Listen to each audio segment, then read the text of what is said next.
Greetings. இன்னைக்கு நம்ம வந்து மத்தேயு 16லேருந்து ஒரு டிவோஷனல் தாட் பார்க்கலாம். இது மத்தேயு 16 13வது வசனத்திலிருந்து 19வது வசனம் வரைக்கும்.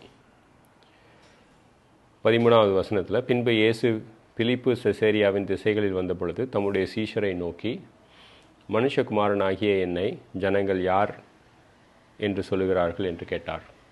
அதற்கு அவர்கள், சிலர் உம்மை யோவான் ஞானஸ்நானன் என்றும், சிலர் எலியா என்றும், வேறு சிலர் எரேமியா என்றும், அல்லது தீர்க்கதரிசிகளில் ஒருவர் என்றும் சொல்லுகிறார்கள் என்றார்கள்.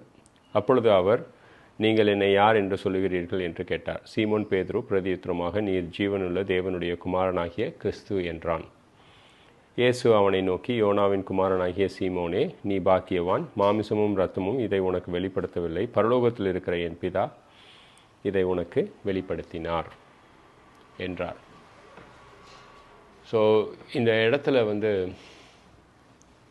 இயேசு கிறிஸ்து யார் அப்படின்னு கேட்ட பொழுது நிறைய பேர் வந்து எரேமியா அல்லது யோவான் ஞானஸ்தானன், தீர்க்கதரிசிகளில் ஒருவர், எலியா அப்படின்னு சொன்னாங்க. இந்த ஆன்சர்ஸ்லாம் வந்து குட் ஆன்சர்ஸ்,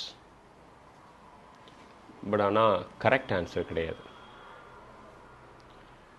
ஆனால் சீமோன் பேதுரு வந்து சொன்னால், நீ ஜீவனுள்ள தேவனுடைய குமாரன் அப்படின்னா. உடனே இயேசு கிறிஸ்து என்ன சொன்னாருன்னா, நீ பாக்கியவான் அப்படின்னார். பாக்கியவான்றதுக்கு என்ன அர்த்தம்னா, நீ ஆசீர்வதிக்கப்பட்டவன், யூ ஆர் பிளஸ்ட். ஸோ பிளஸ்ஸிங்ஸை பற்றி நம்ம நிறையா தவறான ஒரு அபிப்பிராயம் வச்சுருக்கலாம். பிளஸ்ஸிங்ஸ் அப்படின்றது வந்து நமக்கு இருக்கிற ஐஸ்வர்யத்தை வச்சோ, இல்லை கல்வி ஞானம், இல்லது அழகு, அல்லது மெட்டீரியல்ஸ், கார், ஹவுஸ், இதை வச்சு தான் ஒரு நபர் பிளஸ்ட் அப்படின்னு நம்ம நினச்சிட்டு இருக்கலாம். ஆனால் இந்த இடத்துல வந்து பாக்கியவான் அல்லது யூ ஆர் பிளஸ்ட் அப்படின்னு சொன்னதுக்கு ரீசன் என்னன்னு கேட்டிங்கன்னா, இயேசு கிறிஸ்துவனுடைய அடையாளத்தை அறிந்தது மட்டுமல்லாமல் விசுவாசித்திருந்தான். ஸோ இன்றைக்கி இயேசு கிறிஸ்து அல்லது இன்றைக்கி கர்த்தர் நம்மளை பார்த்து, என்னை நீ யார் என்று சொல்லுகிறாய் அப்படின்னு கேட்ட பொழுது, நம்ம அவர் இரட்சகர், ஜீவனுள்ள தேவனுடைய குமாரன் அப்படின்னு சொல்லும் பொழுது அவர் என்ன சொல்லுவார், நீ ஆசீர்வதிக்கப்பட்டிருக்கிறாய் அப்படிம்பார். நாம் ஆசீர்வதிக்கப்பட்டிருக்கிறோம், ரைட்டு. ஒரு அவிசுவாசி அவங்கிட்ட பொருளோ இல்லை வீடோ அல்லது பணமோ இருந்திருக்கலாம்.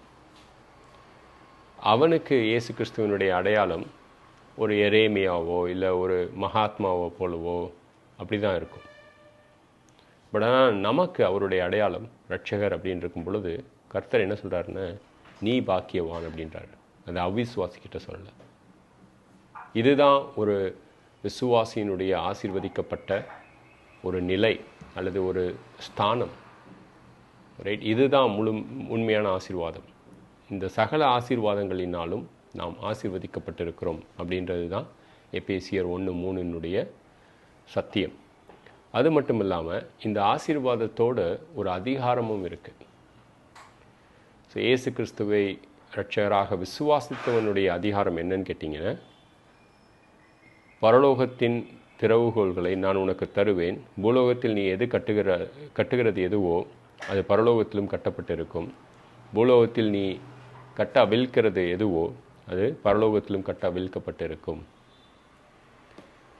ஸோ இந்த ஆசீர்வாதத்தோடு கூடிய அதிகாரம் என்னன்னு கேட்டிங்கன்னா, நம்ம ஜெபத்தில் பூலோகத்தில் எது கேட்குறோமோ அது பரலோகத்தில் கொடுக்கப்பட்டிருக்கிறது. ஸோ இந்த ஒரு டிவோஷனை நீங்கள் தியானத்தில் வச்சு பாருங்கள் நீங்கள். Thank you so much.